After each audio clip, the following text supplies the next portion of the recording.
Okay, I've just been told that I'm live. So, welcome to my panel, Equestrian History, Lore and Villains with Zerosian. That's me. So I'll be going through a document that I've written talking about equestrian history.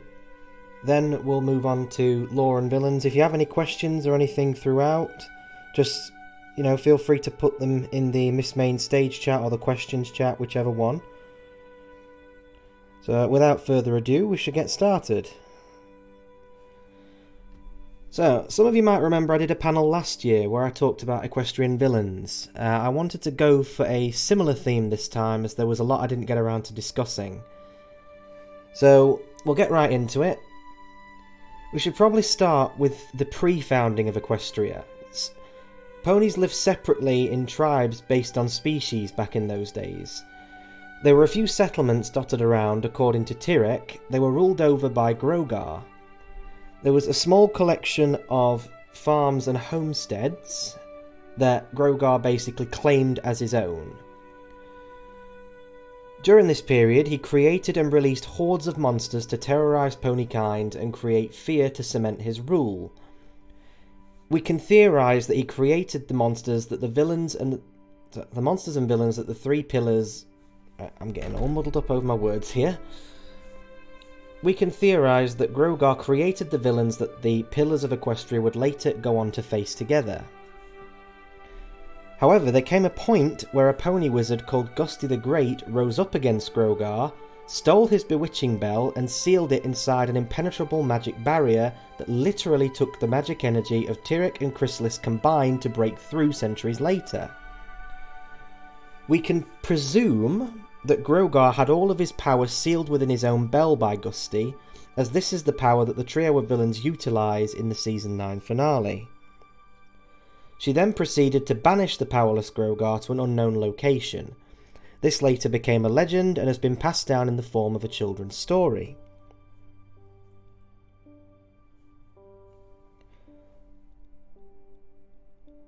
With Grogar dealt with, ponykind was left to deal with his creations.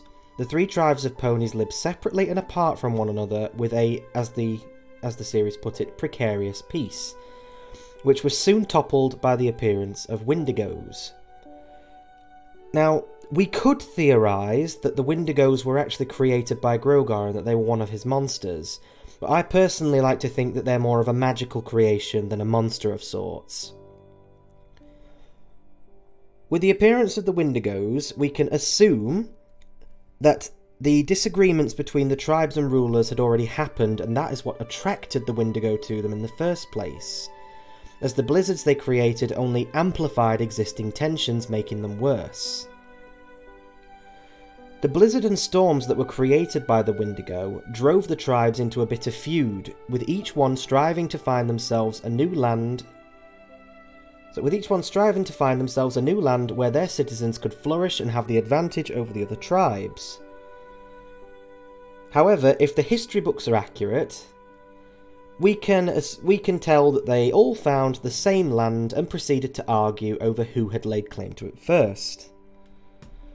This arguing brought down the Wendigos on them again in their new land, forcing them into a cave for shelter, where they were frozen solid by the power of the Wendigo due to their sheer hatred for one another. As the tale of Hearthswarming goes, their three subordinates found friendship with each other that thawed out the cold fire... What the hell did I write there? Basically thawed out the cold of the Wendigos, banishing them permanently.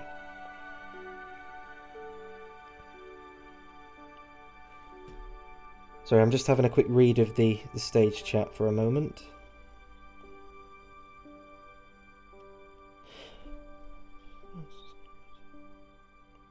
Now, that wasn't what I was implying at all. I wasn't implying that Grogar created monsters to stop them fighting. What I meant was they were left to deal with his creations, as in they were terrorising them. Basically, the monsters were terrorising ponykind. Right, where was I on the document? One moment. Here we are. From here, Equestria is founded as a land where ponies of all kind can live together in peace and harmony. Around this time, this is when the Crystal Empire was established and founded by Princess Amore. We can assume that she created the Crystal Heart for a similar reason to... we can assume she created the Crystal Heart as a way to counteract the Wendigos. Because if you think about it, the Crystal Empire is built on top of an army of Umbrums, creatures that are so hateful, they despise PonyCon for what they've done to them, sealing them under the Empire. So that hatred could attract massive amounts of Wendigos, which would explain all of the harsh weather conditions and the snow and ice that surrounds the Crystal Empire.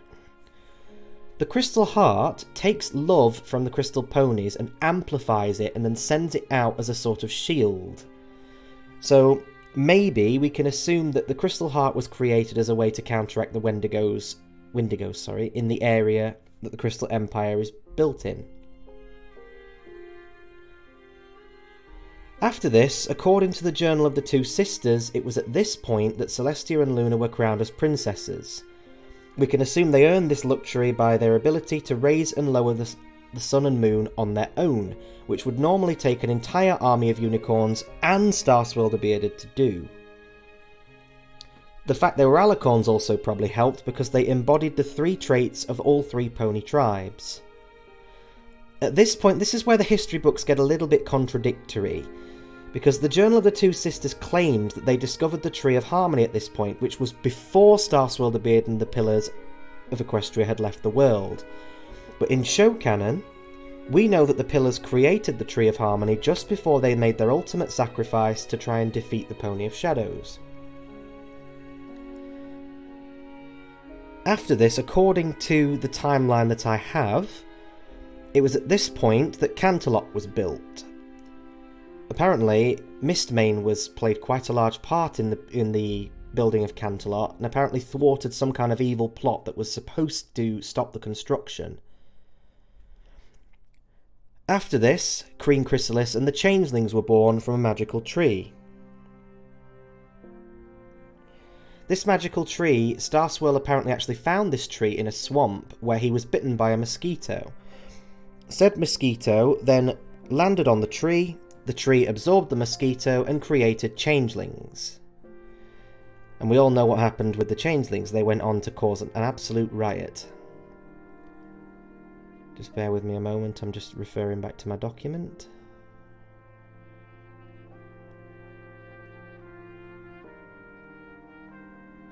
At this point, this was when Tyrek makes his first appearance in the timeline. Tyrek and his brother Scorpen travel to Equestria and they come here seeking to steal its magic. However, it's at this point in time that Scorpen, having come to appreciate ponies and making friends with Starswill the Bearded, betrays Tyrek and he is banished to Tartarus for his crimes of attempting to steal Equestria's magic. We can assume at this point, this is where it gets a little bit difficult. According to the timeline I have, it says this is when Rockhoof saved his village from the volcanic eruption, which was after Tyrek had made his first appearance. Shortly after this is when Flash Magnus used his shield to fend off the dragons, after which Somnambula saves the prince and her home village from the Sphinx. Then Mage Meadowbrook cures the outbreak of swamp fever in their swamps. And all the pillars are gathered by Stygian. A group of sirens invaded Equestria, and we all know about the sirens. The sirens were a group of ponies, or sea pony sort of thing. Basically what they did, they would cause disharmony and absorb the negative energy to feed on. So, Stygian, who wasn't a particularly powerful pony in of himself, gathered the pillars of Equestria together and brought them together to fight the sirens where they were banished to another universe. Of course, in this universe they went on to cause their own amount of trouble in Equestria Girls. But in this particular panel I'm not actually going to be discussing the timeline of Equestria Girls, only in points where it crosses over with the main canon timeline, such as with Clover the Clever, or with the Sirens for example. So, once the pillars were all brought together, they came together and became Equestria's heroes. It's at this point that Stygian takes the artifacts from the pillars and attempts to clone them to make himself into a pillar because he wants to be strong like them. They discovered him during this process and automatically assumed that he was attempting to steal from them and betray them. So they cast him out, and it was at this point that he became the Pony of Shadows, one of Equestria's most dangerous villains to have ever existed. Stygian got into a fight with the pillars. The pillars then proceeded to lure Stygian to Ponehenge, where they opened a portal to Limbo using their artifacts and banished him permanently, along with themselves.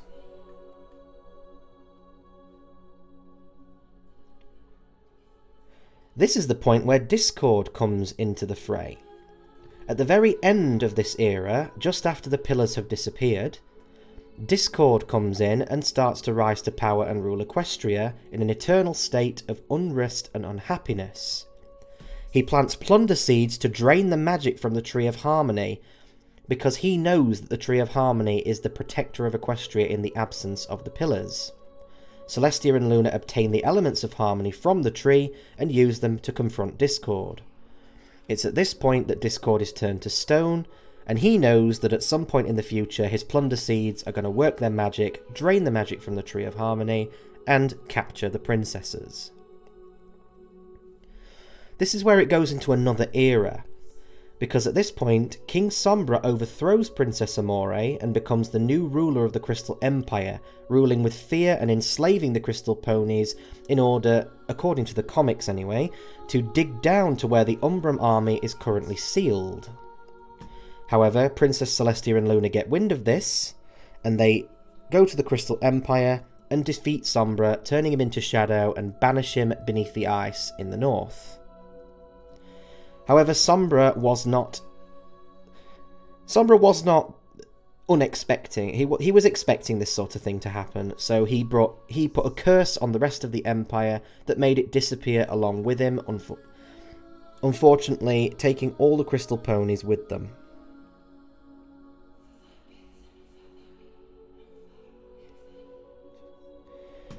After this is when Princess Luna starts to become resentful of her sister.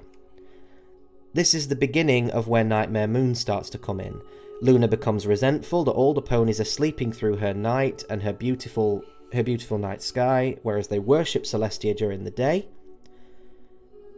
Luna then becomes Nightmare Moon, and the fight happens between Celestia and Luna, during which Nightmare Moon is banished to the moon for 1,000 years.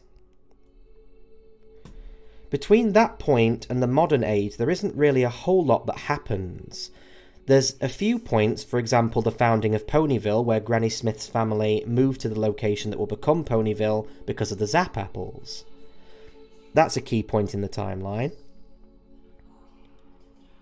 After this point, apparently, Queen Chrysalis was quite active. She was besieging cities, and according to the comics, she was beaten by Celestia, burned very badly, which explains the holes in hers and the Changelings' bodies, and then imprisoned in a volcano for an unknown amount of time, which would probably explain why Chrysalis was absent up until the Canterlot wedding. And that brings us more or less into the modern era, where Twilight is born and basically she's set on her course of becoming the new element of Magic Bearer. That's the rough timeline that I have in front of me for the events of Equestria. So now, what we can do now is we can go more into detail about specific points and discuss these specific points. For example, I've got quite a bit I'd like to say about Grogar. I'm just going to check the Miss Main chat to see if there's any questions.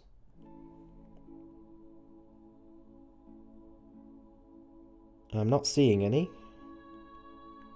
If you've got any questions, feel free to ask them and I'll answer them as I'm talking. Right, I've got quite a bit to say about Grogar, to be honest, which is I briefly brushed on this in the timeline I was just talking about there. When Grogar was ruling over these farms and homesteads in the land that would become Equestria, he was doing so by draining the magic from ponies and using it to create monsters. we can probably assume when Gusty the Great rose up against him, she managed to get a hold of his bell, drained all of his own magic into the bell, and then sealed the bell away so that he was powerless to do anything against her. But the thing with this is, the reason why we can safely assume that is, as I mentioned earlier, the villains in Season 9's final episode use Grogar's magic, and they specifically say the magic of the real Grogar. They use Grogar's magic to make themselves more powerful. So if Grogar's magic was in the bell, that would explain where it came from. Gusty drained his own magic with it and then sealed the bell away so he couldn't get it back. Just bear with me a moment, I'm just going to check back at my document.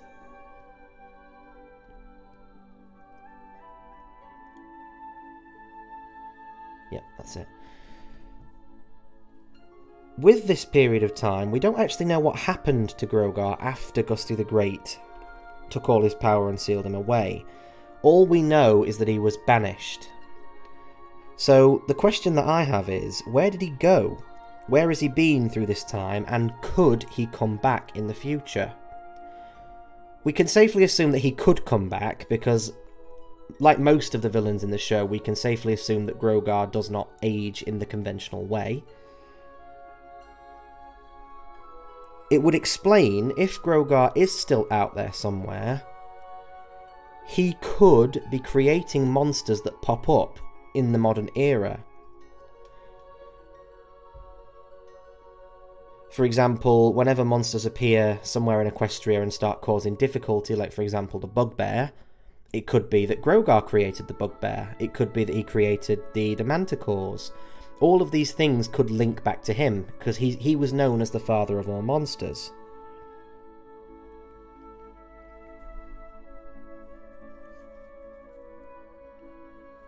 It would be a fun story to explore, yes, but I don't know whether they will go into that in the comics. They have made a tiny cameo for Grogar in the comics at one point, but it wasn't anything particularly interesting. It was just basically he was like a little shadowy figure in the back.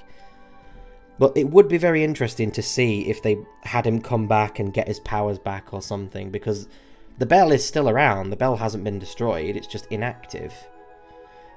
So he could, in theory, return to Equestria and get all of his power back, and then start causing trouble again.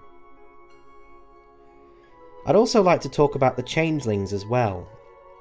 In Equestrian lore, Changelings are considered evil creatures that drain love from ponies and use it to feed themselves.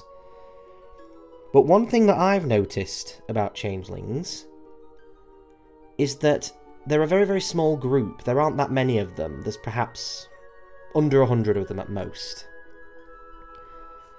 We've never actually seen in the show, we've never seen Changelings being born.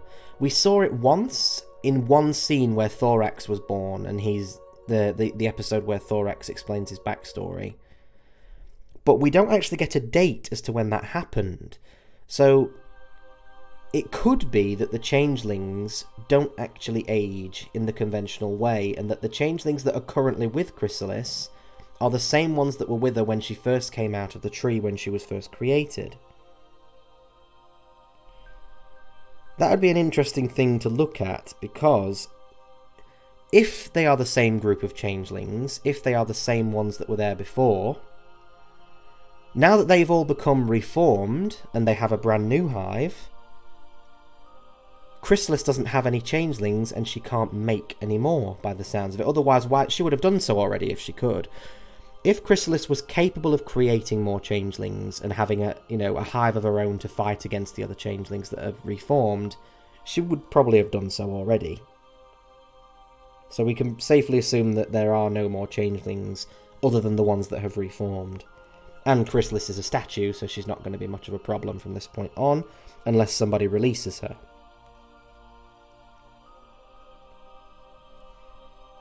Sombra is one of my more favoured villains as well. One because he uses crystal magic, which is a magic that my OC uses. And for another, Sombra's backstory is one of the more detailed, but unfortunately it's only explored in the comics, not in the show. In the comics, we're given the details that Sombra isn't actually a unicorn, he's an umbrum. Basically a pony of pure shadows, the opposite of crystal ponies. And his goal, he was created by the mother umbrum and sent to the surface to release the umbrums from their prison.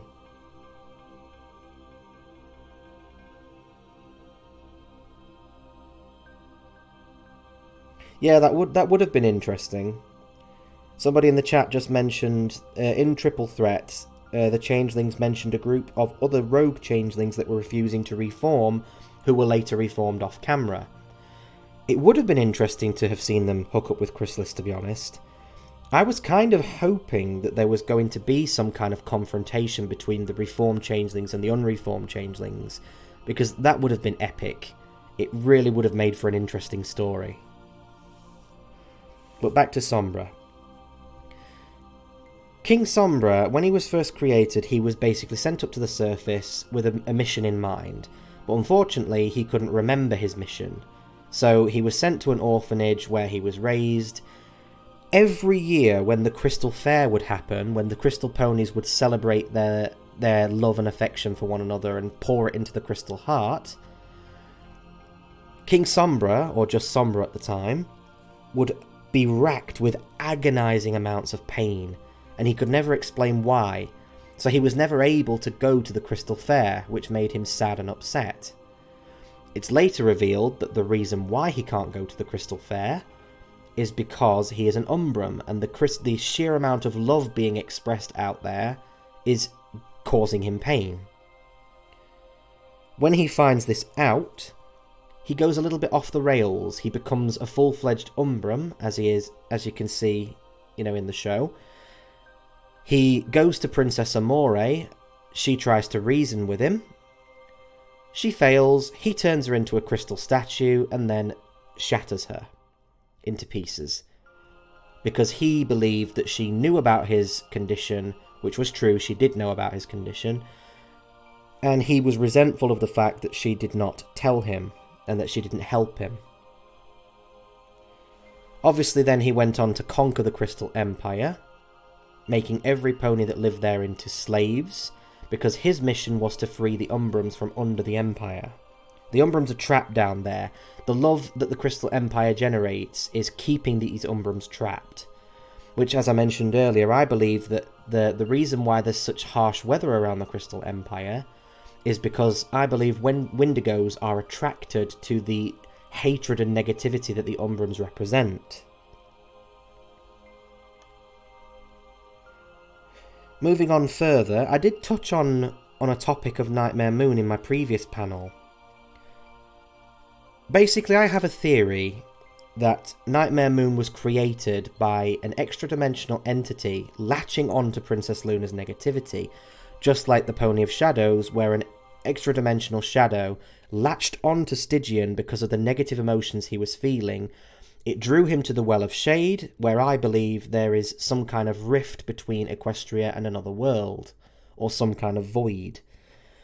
It's at this point that Stygian became the Pony of Shadows because the shadow latched onto him and gave him power.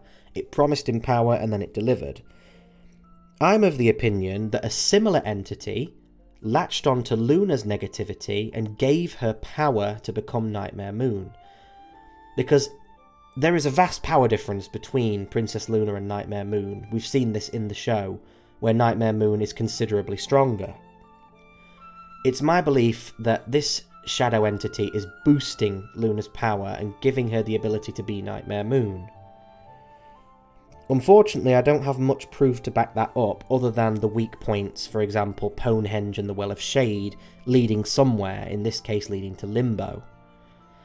But it does make a little bit of sense if you think about it, because Princess Luna doesn't act anything like Nightmare Moon, and vice versa.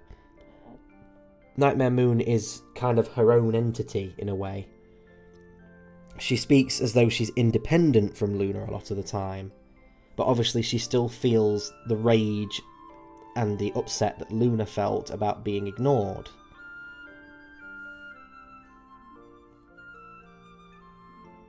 There are a couple of other villains that I believe I missed in my previous panel. for example, if we go back into Equestrian history, a lot of the time they'll talk about villains that have been banished to another world. They never give us a specific time frame with it, unfortunately. A lot of the time they just say it happened 1,000 years ago, which it might possibly just be lazy writing or something along those lines. I can't judge because I'm not a writer. But we know of certain villains. For example, there was an enchantress about over 1,000 years ago at some point, perhaps about 1,200 years, something along those lines. And this enchantress had an artifact called the Memory Stone, and we get this in Equestria Girl's Forgotten Friendship. We get this bit of backstory about the Memory Stone and Clover the Clever. Basically, Clover the Clever went through 7 trials where he had to overcome several difficulties and complete tasks. One of these tasks was to take down this enchantress that had the Memory Stone, who was erasing Pony's memories and basically robbing them of their friendships and their lives. When Clover the Clever confronted this enchantress, she left Equestria and went to another world, which was the human world, where Clover the Clever confronted her and presumably defeated her. We don't know much about this enchantress. We don't know how powerful she was or what kind of magic she had at her disposal, but we can presume that she was a powerful sorceress of some kind, otherwise Clover the Clever wouldn't have been particularly interested in defeating her.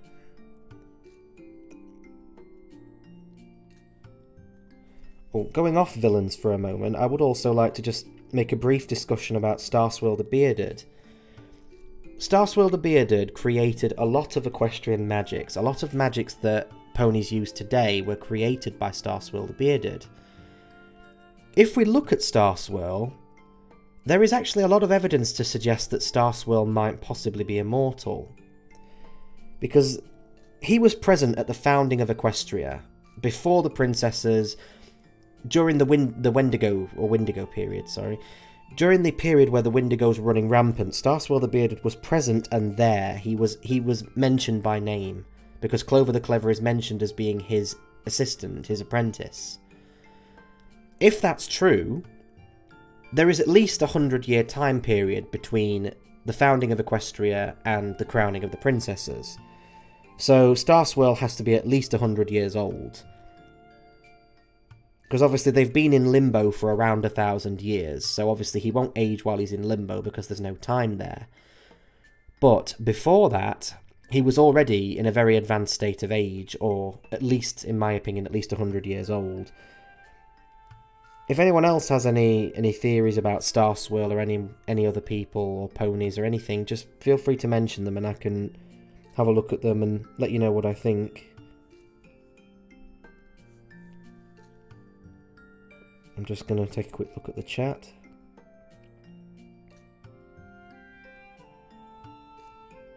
Right.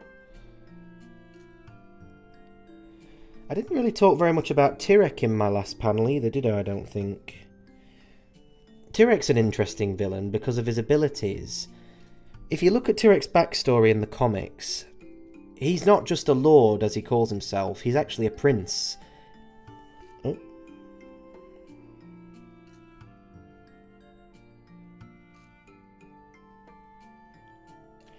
Yeah, we don't really know much about pony lifespans, but I wouldn't say that she's 300 years old, though. We can probably safely say that Granny Smith is not 300 years old. Maybe, perhaps, at a push, I would say Granny Smith might be in her 80s? Something along those lines, perhaps? Anyway, basically, Tyrek is a prince in another land, the land of the Centaurs. Yes, she did witness Ponyville being founded. That's actually part of the timeline that I was reading. Basically, Granny Smith was actually the one who founded Ponyville, technically, because her family were travellers. They used to move from place to place. And it was during this period that they went to Canterlot. Princess Celestia was so impressed by their recipes and their cooking and whatnot that she actually gifted them some land. And this land was a small plot of land nearby the Everfree Forest. So, Granny's family moved there and set up a camp. Granny Smith was walking through the woods looking for forageables and things to eat and firewood and things like that, when she came across a particularly strange kind of tree that had rainbow-coloured apples on it. Obviously we know that they're zap apples, but she at the time was not aware of what they were. She just believed that they were a special kind of apple. So she observed them, watched the cycles for the trees, and then proceeded to make recipes out of the zap apples that she'd found. It was these zap apple recipes that actually attracted ponies to their homestead, their little area of camp. And a lot of ponies were so impressed with the area that they decided to stay. So it wasn't that she witnessed the founding of Ponyville, it was actually that she was there. It was her that founded it. She was basically the linchpin that brought everybody in Ponyville together. So she does have to be at least, I would say, 80 years old, at least. Because it's been a very long time since Ponyville was founded. What was I speaking of a minute ago? Yes. Oh yeah, Tirek. Basically, Tirek was an apprentice for another centaur. An very old and decrepit centaur that was interested in equestrian magic. He was learning to slowly drain magic from ponies and use it for himself. Tirek took an interest in this, and then proceeded to become this centaur's apprentice. It was during this period that this particular centaur travelled to Equestria, captured a pony and brought it back to his cave in the Centaur Lands. It was there that he proceeded to try and drain the magic from said pony, and Tirek saw him doing it and then attempted to do it himself. He actually backstabbed his mentor and drained the magic from this pony himself, causing a big explosion which let the pony loose. Tirek was then punished by his father, who is the king of the Centaur Lands, King Vorak. He was punished by his father for causing a diplomatic problem, because obviously it's not exactly considered a good thing to kidnap a citizen of another country. So King Vorak had to go and attempt to do damage control with the princesses because of this pony that had been kidnapped and drained. Tirek didn't take too kindly to that, and he left his lands with Scorpan and went to Equestria to try and drain magic from ponies. And it's there that Tirek's story comes in as we know it, where he's come to Equestria and ends up in Tartarus. We don't know anything about what happened after that. We don't know what's happened while he's in Tartarus or what happened to Scorpan when he left. But we do know that Scorpan is more than likely the ruler of the Centaur Lands by now, if Tirek is anything to go by. Because Tirek's getting older now. The only reason why Tirek still looks so buff and muscly a lot of the time is because he drains magic from ponies. We don't even know whether Tirek is actually ageless by default, or if that's the magic that he's drained that's doing that. We don't actually know at all. I would personally assume that it's more of a natural thing, but some people might say that it's the magic that keeps Tirek young, or something along those lines. I'm not 100% sure.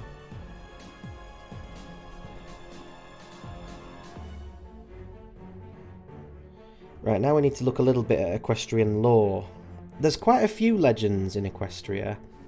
Like, the pillars became legends because of their absence from the world, they actually became legends and were passed down as campfire tales. We actually see that in the episode Campfire Tales. There's a lot of different cultures in Equestria.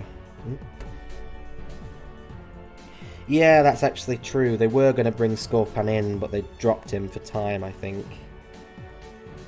Something along those lines. Anyway, basically, there are actually other countries outside of Equestria that we see during these campfire tales. For example, there's Eastern ponies, or Eastern unicorns to be precise. Eastern unicorns have a sort of Chinese aesthetic to them, where they use dragon-themed magic and they've got silken clothing.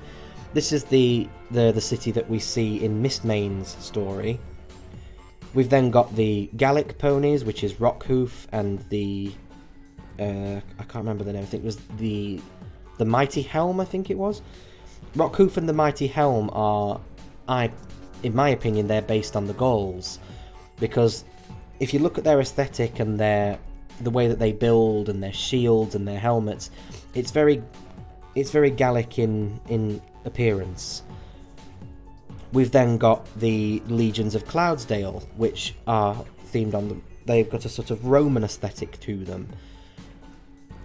We can assume that all these different cities have their own hierarchies and their own sort of royalty and lines, because even before the time of the princesses, before the pillars were brought together and before the princesses made their first appearance, the legion that Flash Magnus was part of is actually referred to as the Royal Legions of Cloudsdale.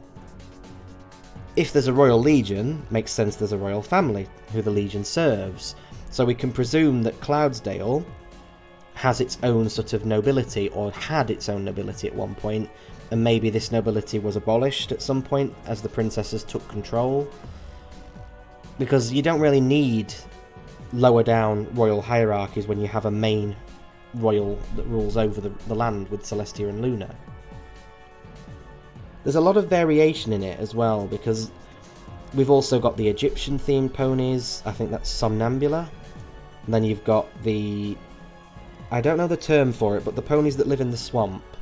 The Mage Metalbrook and her family, the Healers. I don't know what that's based on. I have a rough idea, but I can't think of the term.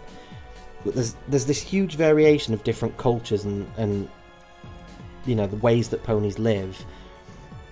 We don't know whether they're a part of Equestria as a whole, or if they're their own nations. Personally, I like to think that these areas that we saw are their own sort of nations, as opposed to being smaller homesteads and things that have been put under Equestria, sort of, you know, that are part of Equestria. It's very complicated. I'm kind of struggling to get it together in my head here. But these kind of areas, I would have really liked to have seen more, specifically of the eastern ponies, the eastern unicorns. Yeah, Saddle Arabia, that's it. Sorry, I couldn't think of the name.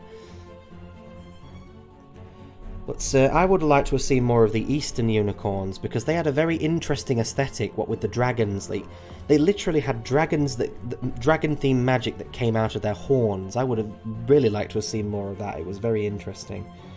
They also seem to have quite an affinity for herbalism magic, because in that episode we do see Miss Main doing a bit of magic to do with potions.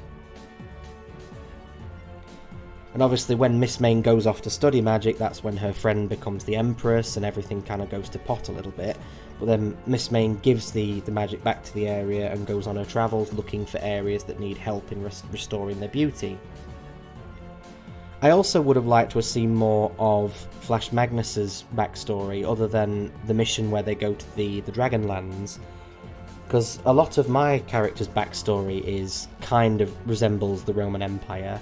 So I was quite happy when I saw that they'd got a Roman-themed area, which we can assume that Cloudsdale was Roman-themed in this period of 1,000 years ago.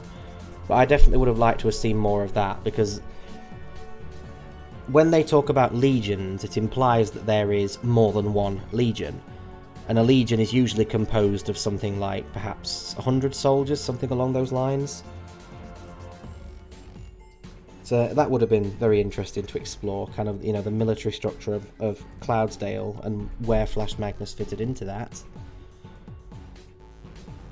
But then it also would have been interesting to see more about Rockhoof, because when Rockhoof becomes the way he is, he basically digs into the ground and opens some kind of like fissure in the ground with his shovel, because he was digging a trench. I believe that Rockhoof managed to hit some kind of magical artifact, like maybe a portal to another universe or something like that. 1,000 to 6,000. Yes, that's in the Roman Empire, though. I don't think they could have quite got the animation budget to put 6,000 ponies on screen.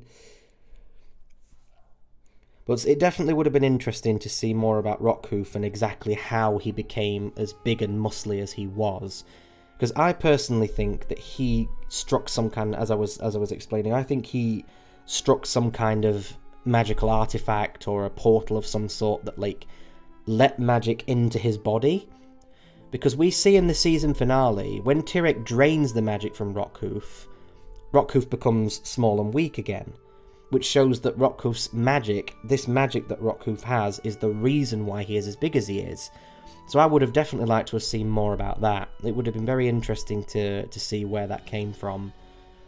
Perhaps maybe there was some kind of portal leading to the human world, or a world that has a high magic concentration, something along those lines, and then when he, you know, tapped into it with his shovel, perhaps that was what released the magic.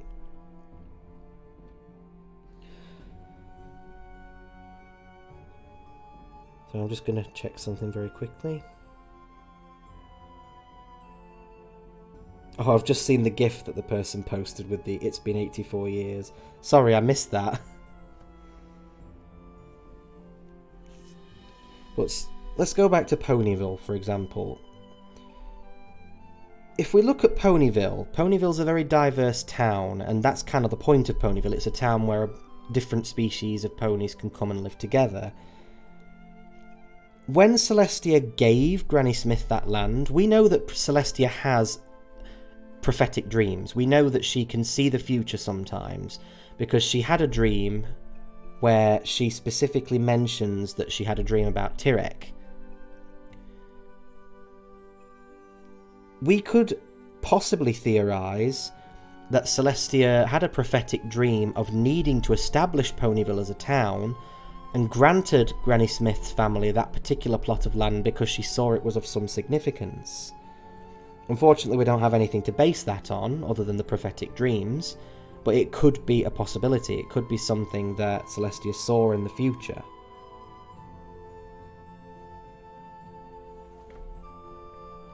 I would have also liked to have seen a little bit more about how the sirens were created. When we actually got to see the sirens in Shadowplay, I was very, very happy that they'd actually brought the sirens in, because we'd never actually seen the sirens in their pony forms properly. We'd only seen the sort of astral projected versions of them in the Rainbow Rocks movie. But I would have liked to have seen more about their creation, because we could theorise that the sirens were possibly a monster that was created by Grogar. Because, you know, you don't get the epithet father of all monsters without creating a vast number of them.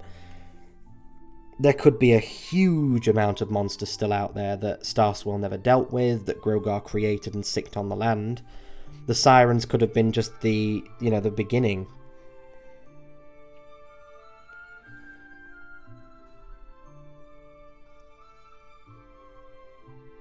Sorry, I'm just trying to find the list, because I wrote a little list of villains before the panel and I seem to have lost it. Whoops, I'm just going to have to ad-lib it a little bit. Let me think. What other villains are there that we can discuss?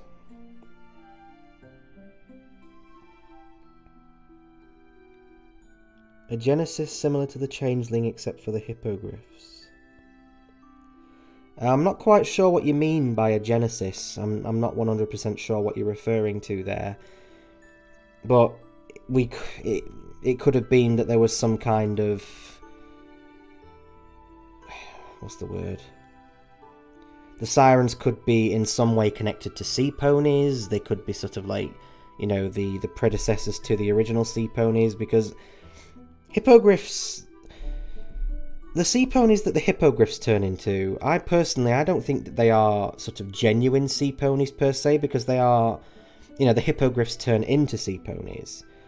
Somewhere out there, there could be natural sea ponies. You know, like, for example, Kelpies. They could be Kelpies, they could be all manner of different kinds of sea creatures. We know that Kelpies do exist because they live in the same lands with the zebras. Which I haven't actually seen very much of that, because I can't really read the comics, but I've seen snippets of the story where we look into the zebra lands and see that the zebras live in harmony with Kelpies and another race. But perhaps there could be natural sea ponies out there somewhere. But the Hippogriffs is something that interested me quite a lot. When I saw that they were going to be putting Hippogriffs into the movie, I was anticipating there being some kind of big backstory behind it, where the Hippogriffs were this like big powerful race that were wiped out overnight by the Storm King, something along those lines.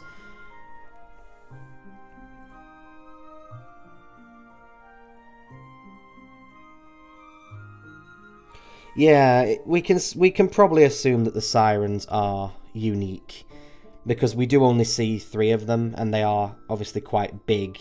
Judging by what we saw in Shadowplay, the sirens were very, very big, like bigger than the average building. And when Starswill opened up a rift and sent them through to another world, that's another point actually. When Starswill sent the sirens to another world, that shows that the ability to open portals without the mirror does exist. Which that kind of adds a little bit more weight to the possibility of my Nightmare Moon theory. Because if portals to other dimensions can in fact be opened at will by a powerful enough pony, who's to say that Luna didn't intentionally open a rift to another world to make herself more powerful? It's possible, I think, maybe. It could be, I don't know. So I'm just going to take a quick browse through this timeline and see if there's anything that I've missed. Just bear with me for one moment.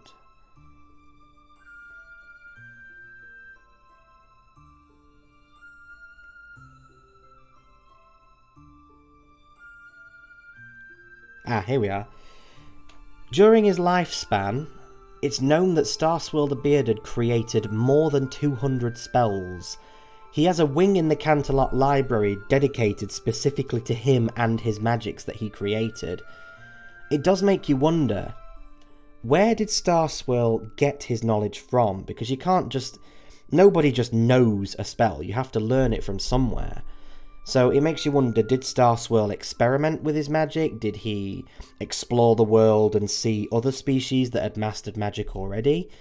Because if the comics are anything to go by, there was a period of time where Starswill sort of wandered the world a little bit. And during this time period, he went around and he found areas that he believed could have magical significance. And usually, for example with the Changelings, he would put a sign or a warning sign of some sort saying, "This is magic, do not touch." But he could have at some point come across another species that used magic naturally and then based his theories and his spells on that.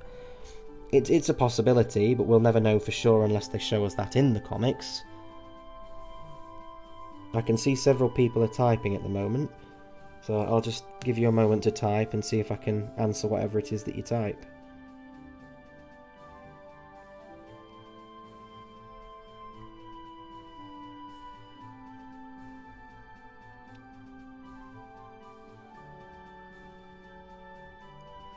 I don't know what it's talking about here in this timeline. Something about Celestia and Luna being abducted by evil forces. I don't know what that's talking about. That's probably a comic of some kind.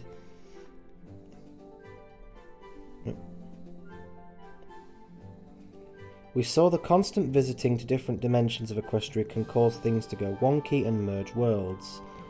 We saw this happen in the Reflections arc in the comics. This could be a potential reason for why such spells and portals are not used. That's a very good point. That is a very good point indeed. That could very well be a reason as to why, portal magics that leads to different worlds are not very widely used. Because we know that the mirror does control portals of some kind, because it's been used on numerous occasions to not just go to the human world, but also to go to an alternate reality where Celestia and Luna were evil. There's an alternate reality where Sombra is it's the same one. There's an alternate reality where Stygian is the ruler of the world. There's all sorts of different universes that can be accessed through the mirror. So it could be that Starswill or Celestia or someone created the mirror in order to counteract that risk of these things going wonky. But that is a very good point. Very good indeed. Yeah, he did. I remember reading that. Yeah. Looks like magic is studied and practiced more or less scientifically. Starswill's discoveries could have been the result of experimentation, observing other species, or some combination thereof. Yeah, that's more than likely where he got his spells from, you know, experimentation with magic. But we definitely know that he did travel the world at some point, because he seemed to have some kind of knowledge of the world when he returned to it in Shadowplay. Obviously, he wasn't particularly happy to learn that everything was different now, but... Prior to his meeting of the Pillars, I don't think Starswill was particularly interested in friendship. Because, you know, it's been mentioned before that Starswill is... he's difficult prior to Shadowplay. I mean, if we just look at the way that he treats Twilight in Shadowplay, he's very dismissive, which is, it's difficult to understand why he's dismissive of someone. I mean, if somebody's undone one of your most powerful spells, that by itself should be at least something to consider. You know, if somebody's just undone a spell that you cast, they have to have got some kind of magical input.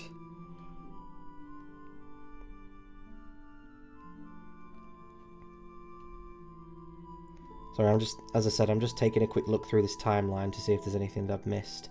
Because unfortunately, I have lost my list of villains, which I don't know where that went, but...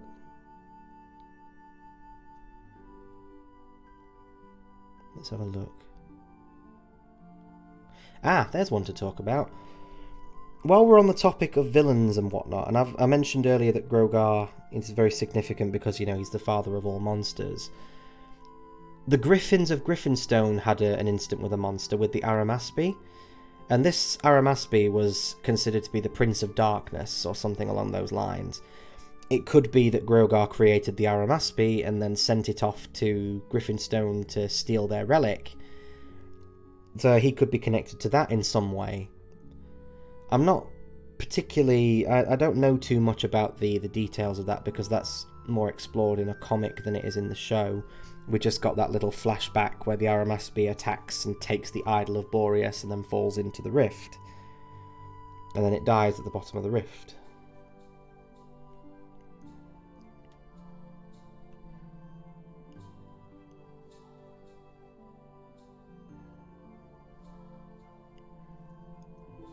Sorry, as I said, I'm just taking a quick look through this to see if I've missed anything.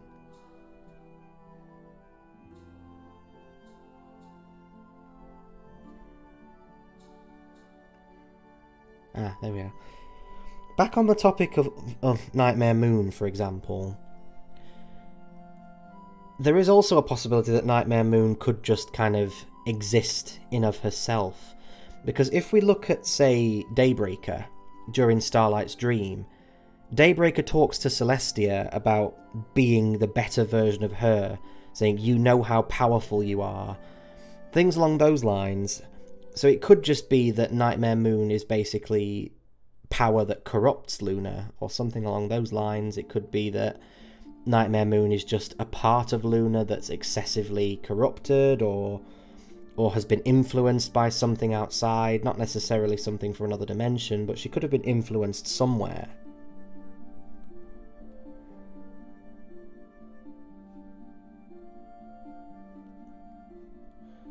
Speaking of Daybreaker, I would have actually liked to have seen more of her outside of the dream, because the minute Daybreaker was shown, that was an instant appeal to me, because it showed that there is a possibility of Celestia having her own nightmare form in the form of Daybreaker. Would any of you have liked to have seen more of that? Because personally, I would have really liked to have seen more of Daybreaker, and I'm actually going to be writing an audio drama themed around Daybreaker very soon. But she certainly could have been an interesting character to look at. Based on the way she speaks, it seems as though she had a bit of a superiority complex, but, you know, most tyrannical dictators do.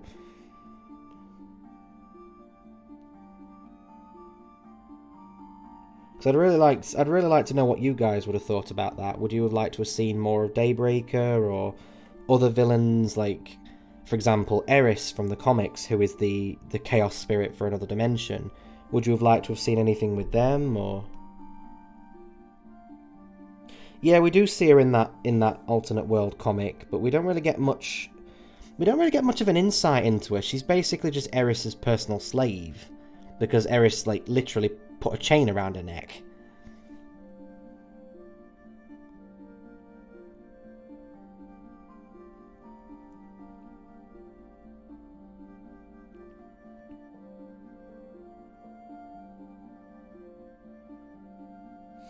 Yeah, definitely. Daybreaker would have been a very interesting addition. I was kind of hoping that they were going to bring her back for more than just a cameo, but, you know, unfortunately, time restraints and budgets and whatnot, so we didn't get to see much of Daybreaker, but, you know, we have fan fictions and fan works for that, which can sort of fill the void a little bit. As I said, I'll be working on a project that's very much themed around Daybreaker very soon, which is that's kind of the reason behind the little GIF in the corner of my stream setup.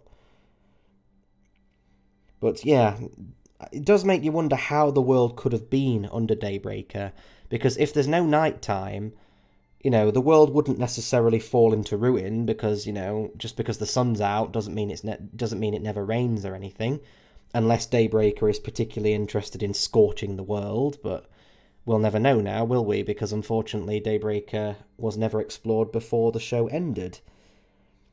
And I should probably wind down very soon, because it's coming up to the point where my panel needs to end.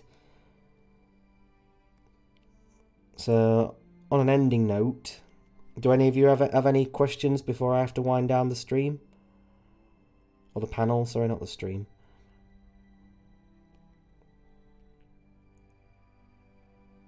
I apologise for being a bit all over the place. I did have a very big document prepared with all this stuff I wanted to say on it, but unfortunately it seems to have gone, so I've ended up with just the smaller one that I wrote.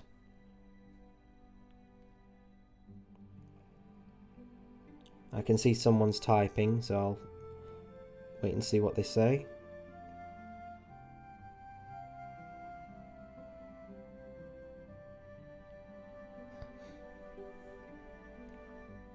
Oh, thank you, Tuber.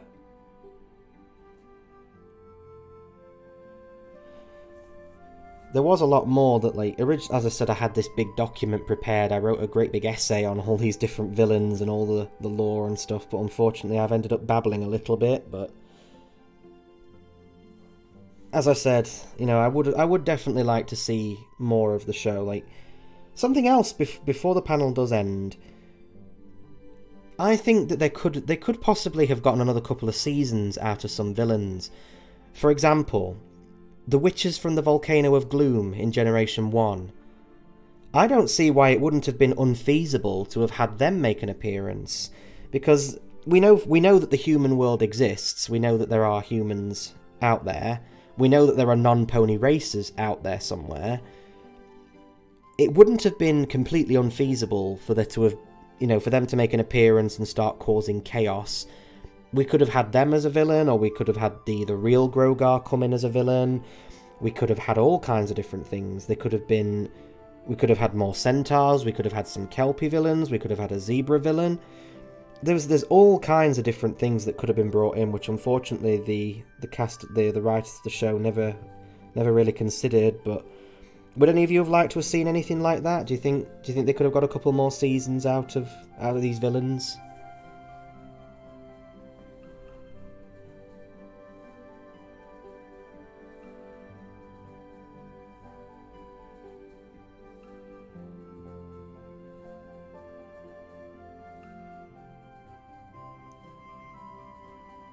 They could make an appearance in G5. We don't really know enough about it to make a judgment yet, unfortunately. But you know, if they do make an appearance, that'll be something.